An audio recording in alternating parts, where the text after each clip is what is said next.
Hey there, drone fans. Rick here again from Drone Valley. In today's clip, I wanted to spend a few minutes talking about what I felt was the most important and easily the most interesting announcement last week for consumer drones that was made at CES in Las Vegas. It's the Tello product by a company called Ryze. Now, I'm smiling because I know a lot of you out there are thinking, Rick, you've lost your mind. There had to be 30 drones announced at that show that were way cooler and way more sophisticated than this tiny little toy drone, so what's the big deal? Well, I think the Tello is a big deal for a lot of different reasons, and I'll get into those in a minute. But when you think about it, what you've got there in that product, what they've built in that Tello product, is the perfect combination of price, features, and what I'll call pedigree. They built it to be under $100. They've got a ton of really high-end features that are normally found in much more expensive drones packed into that tiny little package. And they've got really big partners involved in it, right? So you've got DJI flight technology inside the drone. You've got Intel, telemetry, and video streaming technology built inside the drone. And they were able to do all of that in a drone that was less than $100. So what that does is give them what I'll call first mover advantage or market advantage based on the pedigree of that drone. People are going to recognize DJI. Consumers are going to know who Intel is. So when they talk about those two companies being involved in that product, it immediately makes it very appealing to consumers out there. And I hope they sell a ton of these. I hope they sell 1 million of these drones out there, because if you're in the hobby like we are, we know there's a lot of pushback from the public about flying quads. They're trying to ban them everywhere. They fear them. They feel like they're spying on them. They're going to fall out of the sky and hurt me. So the more drones that are out there, the more kids that are flying them, the more parents and grandparents that are flying them, the less threatening they become and the more acclimated people are to a drone and the concept of a drone. And they realize it's not that big a deal and it's a lot of fun to fly. So I hope that this entry-level drone gets wide appeal out there and consumers gobble this thing up so that, 10 million of these things out in the consumer hands 2 years from now, I think a lot of these bans go away. So that's really good. But I'll get into more details of why I think it's an important move forward and really kind of a watershed moment for our hobby in a minute. But let's talk about the drone. So from a size perspective, it's small enough to fit in your palm. You can either palm launch it or you can toss it and it starts flying. Pretty cool. It's got removable prop guards on it so you can use them when you want, take them off when you don't. It's got a 720p camera inside, which is digitally stabilized, which is the perfect size for really nice pictures and videos when you're throwing it up in the air and trying to get those selfies. It's got a mobile phone app, and where they're geniuses with this is they built the mobile phone app to be really simple to use. So again, a very consumer-oriented product where when the screen comes up, and we looked at it at the show, you've got a couple of different buttons that you can launch really sophisticated flight modes. So you can do a circle mode where it spins around. You can do the sort of flyaway mode where it's looking at you and then flies back and away. So I think a lot of that came from the partnership with DJI, where a lot of that technology was built into their drones, much like the Spark, and they're now transferring it over to a smaller drone like this. It's got a battery which is removable that'll give you 13 minutes of flight time. Now, most drones of this size, you're lucky to get 4 or 5 minutes of flight time. Then you got to go back inside, charge up the battery for 45 minutes to get another 3 minutes of flight time. This has got 13 minutes of flight time, so having a couple extra batteries means I can fly this thing around the backyard for an afternoon and not have a problem with it. So I like that an awful lot. They've also built this thing to be able to connect up to game controllers. Much like with the Spark, you can use on an iPhone product, you can use the MFI certified game controllers, connect it up and fly the thing around. This has that same capabilities, and I'm pretty sure it's going to be for both iPhone and Android. It also has headset capabilities, so you can use a VR headset, put your phone in it, it'll move in a split screen mode, and you can fly like FPV with this thing, which is, again, incredibly cool. So they built so many sophisticated features into a tiny little toy drone for $100 that I guess the consumers out there are just going to be blown away by this thing when it launches. And then the last thing I'll talk about, and again, another genius move here, is to make this drone what's called Scratch compatible. Now, Scratch is a programming language that's taught in a lot of schools as sort of a first step into programming software and those type of things.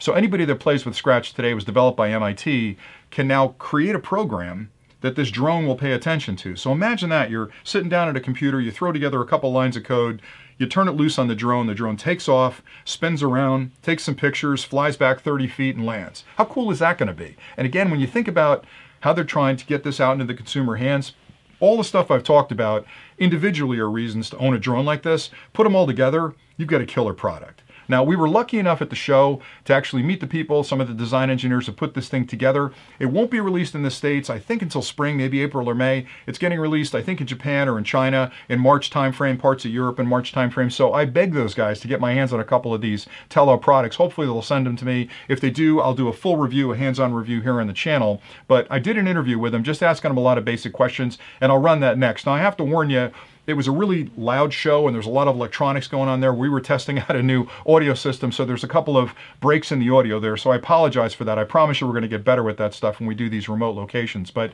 let me run that clip now, and then I'll come back after the clip and explain a couple other key things I think that make this, in a lot of ways, the perfect consumer drone. So stay tuned and I'll run the clip.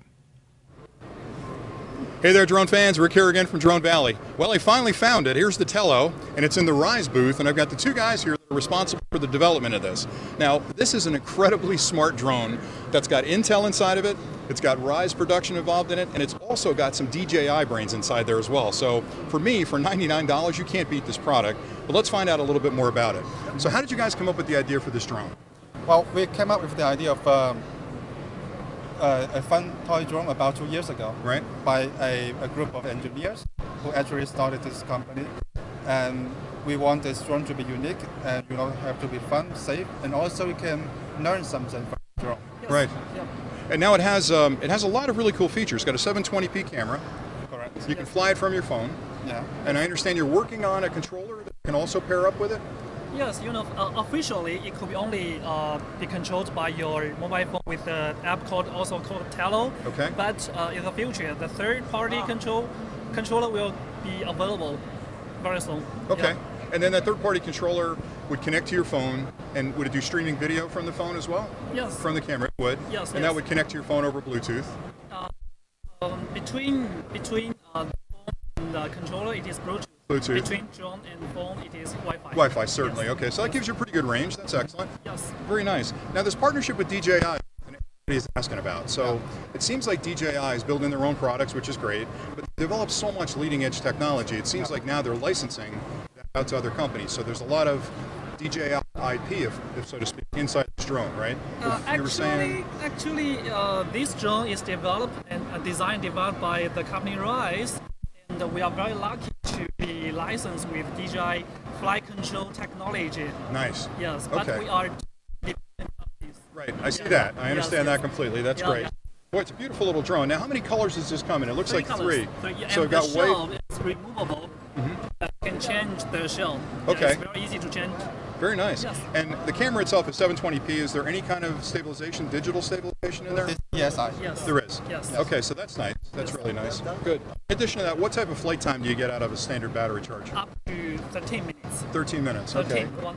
Okay, yeah. And I see the batteries swappable there, so you can take extra batteries with you, land it, pop it in, and go. The other thing I liked about this was that you can launch it from your palm, which is nice, right? Yes. You can also, you said throw it and launch it. Yes. Wow, that's pretty cool. Yeah. Pretty cool.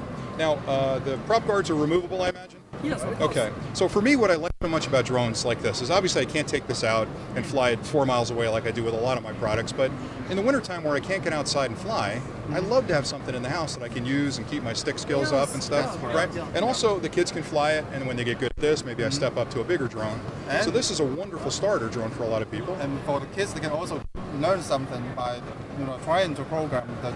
I was going to about that. So this is also capable of being programmed by Scratch. Yeah, by Scratch, right? Yes. And that is huge. I mean, I'm involved with the school system, and I know that we've got STEM programs where kids are studying, science, technology, engineering, and math, and Scratch is a big, thing in that space. They do a lot of programming with it. Yes. They can actually program this with a Scratch Of course. base. You can create your own patterns by using Scratch. Okay, so they can have it lift off and fly in different patterns. Yeah, that is so cool. Yeah. Wow, that's really nice. Yes. Yeah, that's really cool. All right, and then I have to ask you the obvious question. Yeah. This is your first entry into drones. Yes. I'm sure you've got plans for probably larger drones or more sophisticated drones on the horizon.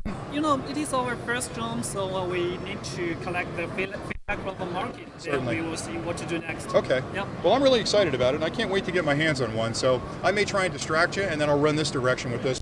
So if there's one missing off the shelf, you'll know what happened. Okay? All right, well, listen, thank you very much for your time today. Thank you so much. Thanks again. Thank we you. really appreciate it. Thank you. We'll see you guys soon. Those guys were a lot of fun to talk to. They were just so full of energy and so excited about the product. It's inspiring to me to see guys that excited about releasing a product because they're a small company and they're at this big CES convention with all these monster drone companies, and they're catching the attention of the public because they're doing a lot of stuff right. So that Tello drone, for so many reasons, I think has a really good chance of being a monster product for them. And let's start with some of the technology. So they're partnering with two big names in the industry. Unlike a lot of other smaller drones in that price range that are sort of just what I'll call clone drones of other drones that are out there, these guys took the time to sit down with DJI and license their technology. Now that's a big move for DJI, and again, that's one of the reasons I think this represents a watershed moment in the industry. DJI has built technology for their own drones up to this point and used it in their own drones. They haven't licensed to anybody else. The fact that they're now licensing their flight controller technology to other companies means that a lot of other drone companies can sort of use that DJI technology and advance their concepts. But these guys were the first guys to do it, but what that does is give the consumer a name they already know. So the fact that they've got DJI on board means consumers are going to go, well, I heard of DJI, I trust them, I'll buy that drone. They brought Intel into play. Now Intel's been building custom chips for drones with GPS coordination, video streaming, a bunch of other cool things that are built into one chip, and they've got both those guys on board. So from a partnership perspective, you couldn't ask for two bigger monsters in the space. That's going to help them sell a lot of drones. The other thing they did was make the drone extensible. A lot of these less expensive drones, you kind of fly it from your phone, you put it up in the wind, it takes off, you never see it again. This one has got a really smart application that has a lot of advanced features that are very, very simple to use. So on the phone, you don't have to figure out how to fly this thing. You don't have to hit 15 different menu buttons. Right in the main menu are all the flight modes that are available for the quad. So you can basically say, let me power it up. I don't really know how to fly a drone. Let me power it up. I hit this button. All of a sudden the drone starts circling, you're taking pictures. Or maybe it's taking pictures as it flies away. So they're smart in that they've made it really, really simple to fly. So young kids that are new to the hobby can do it. Grandmothers and grandfathers that have never flown a drone before can power this thing up, throw it up in the air, and immediately have fun with it. And that's a home run. That's a really important thing to do. In addition to that, they've made it extensible. And what I mean by that is you can add a game controller to it. So maybe you don't want to fly from your phone. You can use like an MFI certified controller on iPhone and other controllers for Android and immediately pair it up with a controller that, again, younger people are familiar with. They're used to playing video games. They're used to that controller. It's an easy move to go to a drone to use that controller. They made it VR compatible. How cool is that? So they can use an inexpensive VR headset, snap their phone in the front of it, put it in VR mode, it'll split the screen, and they've got a first-person view of flying that drone around. So all these different experiences means that that drone is going to become a bigger part of that consumer's life, and they're going to use it a lot more. Then the last thing, which again I think is a genius move, is they've built in the ability to program it with Scratch, because one of the things they said in the clip, which I think is really important, is they wanted to make it fun, and it's plenty fun, but they wanted to make it educational. And if you think back to any technology that's been widely adopted, the schools are a really important part of that. So if they can get this in the hands of robotics clubs across the country and technology clubs in schools, and then those students can program Scratch to have that drone lift off the ground, fly 10 feet, and then sit down or spin around, that is really, really cool. And it advances both their ability for coding and their experiences through robotics. I think that's a wonderful thing. So that's all good upside stuff.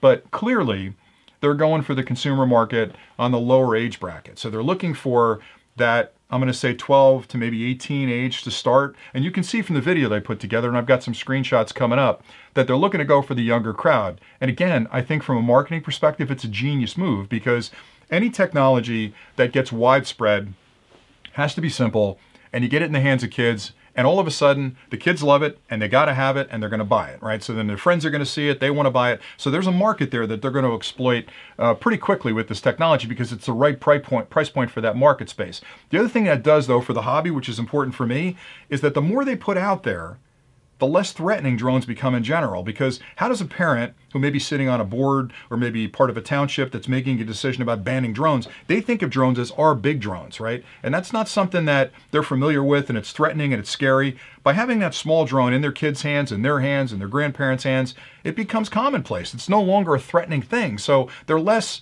I guess, likely to sort of put these bans in place and sort of say, you can't fly your drones in the park. How could you be afraid of a little drone like that? And then all of a sudden, how do you make a difference between that and my drone? So I think it's a good thing for all of us that they're going to get widespread appeal out there, and they're going to sell the hell out of this thing. So that's all good. And then the last thing I wanted to talk about was sort of the ease of use, which is really, really important, because if you're building a drone that we fly, these larger prosumer drones, it's got to be sophisticated. And I want to have a million menu items where I can dial into it and adjust every little parameter of it. But most consumers don't want to do that. And I think back when the smartphones started, right? When those smartphones first came out, even though they could do stuff, it was complicated to do stuff. It wasn't until Apple came along, I hate to say it, and came out with the iPhone and made it just drop dead simple, where the screen came up, you'd hit a button to launch an app, everybody can do that. They don't have to be a computer engineer like me to actually go in there and figure out how to use a device.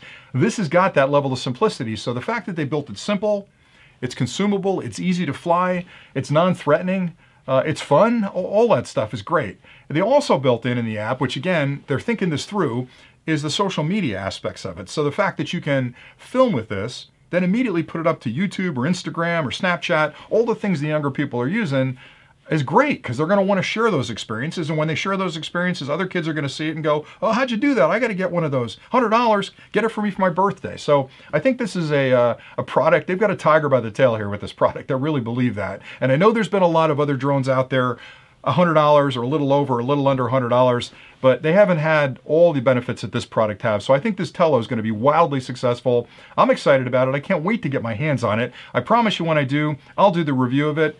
And I'm going to own one. My kids are going to own one because I like flying drones and I can't fly outside in the wintertime. So having this drone to fly it around the house in the wintertime and just keep my thumb skills up to par. So when the spring hits and I can go outside and fly and not lose that ability, that's a great thing for me. So anyway, that's it. I like this drone a lot. You can tell I'm excited about it. I think it's big things for our industry based on this particular drone. I love the fact that DJI is now licensing their technology to other companies, and maybe we'll see it showing up in other products out there. Who knows?